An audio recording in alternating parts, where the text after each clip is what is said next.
Duherukana Patrick avuga ngo Serike wenyine. Mwarimu Peter yakomeje kumubaza, amubaza neza ubundi muntu waba yarashyigikiye Eric akaba yaramuhaye izo mpapuro ziriho ibizamini.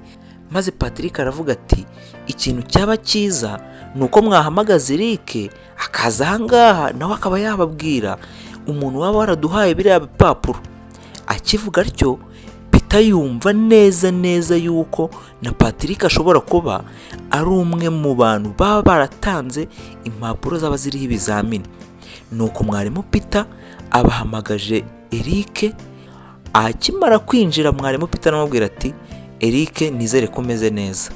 Eric arangije arareba abantu bose bari muri sale aho abarimu bari bateraniye.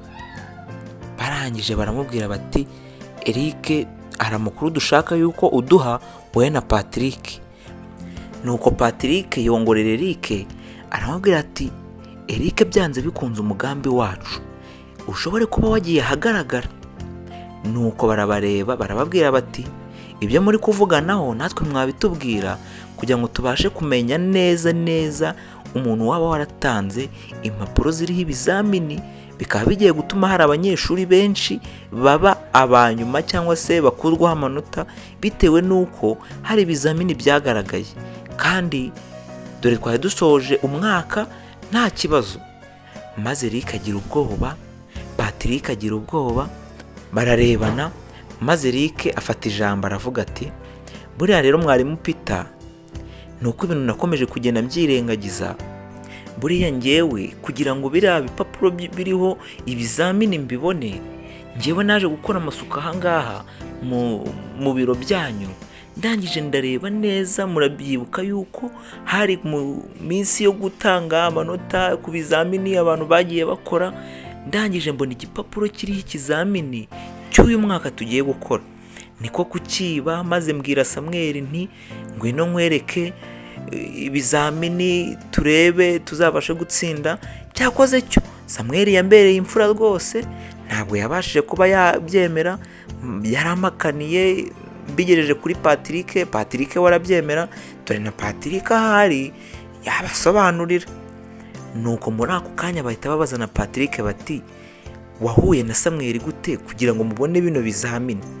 Nuko Patrick afata umwanya aravuga ati ngewe rero nk'uko Samuel abivuze rwose uko byagenze nuko nguko yaje gukora amasuku hano ahabonamo ibyo bipapuro biriho amanota, niko kubwira Samuel we arabyanga. Cyakoze cyo muduhamagarize na Samuel rwose. Samuel ni umuntu w'inyangamugayo kubera yuko yanze kino gipapuro kiriho ibintu by'ibizamini, bikaba bigiye gutuma hari ibintu byinshi byadukurisha amanota cyangwa se byatuma tunasezererwa muri iki kigo. Nuko mwarimu Peter abahamagaje Samuel mu kuza yinjiye mu biro atungurwa neza no kubona Eric na Patrick babicaje mu ntebe zabo bonyine bari kubabaza, kandi aho ngaho muri sale cyangwa se aho ngaho mu cyumba bari bahuriyemo bari gukoreramo inama. Eric na Patrick bari bicaye ku ntebe zabo bonyine. Samuel arabareba aravuga ati se Eric na Patrick baba babavumbuye?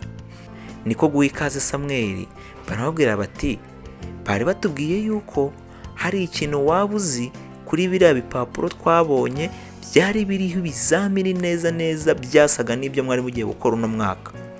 Nuko Samuel afata ijambo aravuga ati buriya ngewe mu bintu bindanga mu ndangagaciro zanjye ababyeyi banjye bantoje no kuvugisha ukuri kurimo. Ati nimwicare mwese mbabwire ino nkuru uko yatangiye, nuko Eric yamamagaye ashaka kuma ibipapuro biriho amanota. Abantu bose muri sale batangira kurebana baravuga bati none se Samuel yaba afite andi makuru arenze ku byo Eric yatubwiye? Nuko Samuel afata umwanya, abanza gufata umwanya wo gushimira abamutumiye muri iyo nama kugira ngo abashe kugaragaza ukuri kwiwe. Nuko areba Eric atangira kureba hasi, arebye Patrick nawe areba hasi.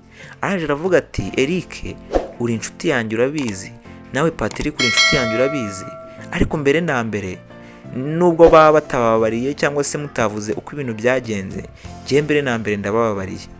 Nuko Patrick na Eric barongera bacya mu maso banezezwa nuko Samweli abaye umuntu w'ingenzi cyane mu buzima bwabo, ubagiriye inama akaba anabagiriye n'imbabazi. Nuko Samweli aravuga ati, ubundi uko byatangiye, Eric yarampamagaye arambwira ati afite ibipapuro biriho ibizamini, ndamutse nje tukabireba byazatuma tuba aba mbere tugatsinda. Ariko nibuka amagambo mama wanjye yahoraga ansomera buri gitondo avuga yuko ukuri kuruta ikinyoma, nubwo ikinyoma cyaba kigiye kuguhesha ikintu gikomeye. Nuko ndabyanga, maze kubyanga ngisha inama umubyeyi wanjye akambwira yuko inyungu z'igihe gitoya nta kintu zimaze.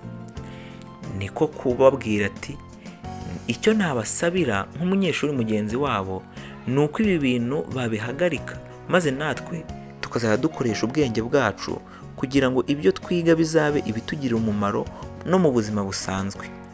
Nuko guhera ubwo ngubwo umwarimu Peter aravuga ati, ntabwo byarangira gutya, ariko tugomba kubahana kugira ngo tunabigishe indangagaciro za gikristo kugira ngo buri muntu wese ajye amenya yuko ikinyoma nta mumaro wacyo.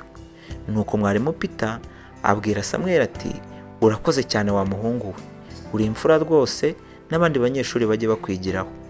Nuko mwarimu Peter arababwira ati, abangaba rero tugiye kubahanisha igihano cyo gukoropa muri iki cyumba twari duhuriyemo, bagakora n'amasuku n'ahandi hantu henshi turi buze kugenda tubereka, bakareba n'ahandi hantu haba hari indabyo zimeze nabi, bakaba bazigabanya bakazikora neza kugira ngo zigaragare neza. Muri uko gukora amasuku kwa Eric na Patrick bari mu gihano, haje kuzamo undi munyeshuri mushya witwaga David. Nuko David ubwo yari ari kugenda ababonye telefone, ayibona hafi y'aho Eric na Patrick bari bari gukorera ubusitani. Nuko David aravuga ati, ese bari abahungu baba bafite telefone bakaba bayihishanga kugira ngo hataza kugira umwarimu yibona, cyangwa nibo bayineze kugira ngo nanjye babe banta mu byago nk'ibyo baguyemo? Nuko David telefone arayifata. Ikintu cyatunguye David, yaje kubona iyo telefone umuntu yishyize aho ngaho yaramaze kuyihashyira ako kanya, yaramaze gukanda nk'umuntu ugiye kohereza amafaranga kuri mobile money. Nuko David arareba abona umubare w'amafaranga bari bagiye kohereza, aravuga ati, se umuntu waba ukoze ibi bintu ninde? Nuko David mu guhindukira abahuje amaso na Eric. Eric arangije aramubwira ati, uri gukora iki aho ngaho? Hagati aho Patrick we yari yabanje kwitegereza neza, areba ibyo David yari ari kwikora byose, areba n'iyo telefone yitora. Arangije abwira Eric ati, ese buriya ninde waba wataye iriya telefone? David we nk'uko yibwiraga mu mutima we yaravugaga ati, nkurikije bariya abahungu ibintu bakoze, bakazana ibizamini bakabizana utamenya ahantu babivanye, n'iyi telefone byanze bikunze bari kuyiba. Nuko Eric na Patrick bagenda basatira David ashaka kwirukanka, ariko David aravuga ati, reka mpagarare numva icyo bano bahungu bambwira.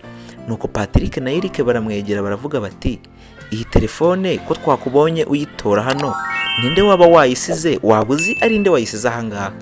David aravuga ati, se ubundi hari ikintu bitwaye ko bona n'ubundi umuntu uyisize aha ngaha yari agiye kohereza amafaranga, ubundi hari ikintu bitwaye?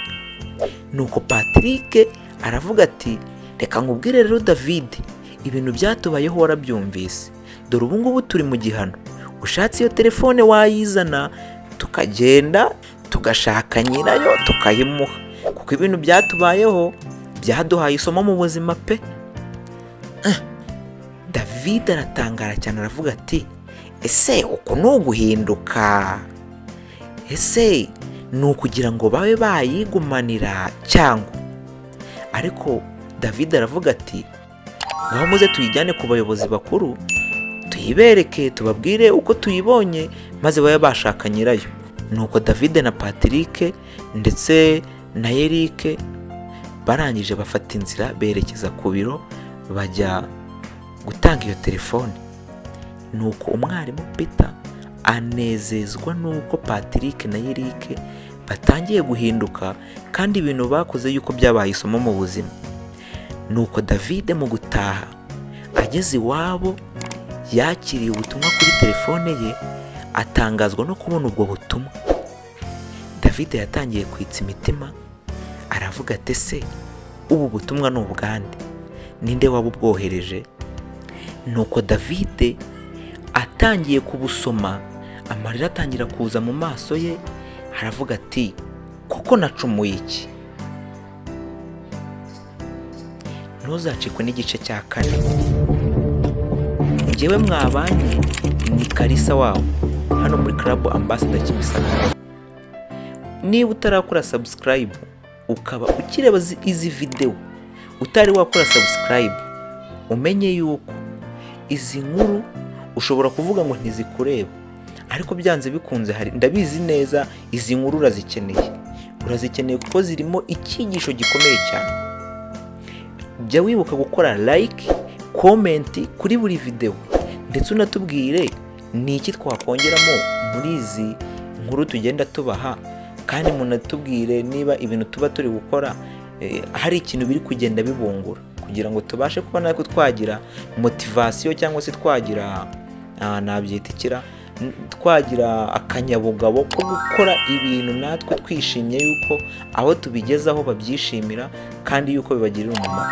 Reka tuzasubire muri episode ya 5 rero, tuzarebe ni ibiki bizabirimo. Ese wowe ugejeje ahangaha kuri aya masegonda ya nyuma y'iyi video ukaba ukiri kureba, andika muri comment uti turacyari kumwe kandi muzaduhe episode ya 5. By'umwihariko binabaye byiza mwatubwira ikintu twakongeramo kugira ngo inkuru yacu ikomeze kuryoha kandi ikomeze kuba icyigisho gikomeye ku rubyiruko rw'iki gihe. Reka rero tuzakomezanye na episode ya 5. Kunda cyane.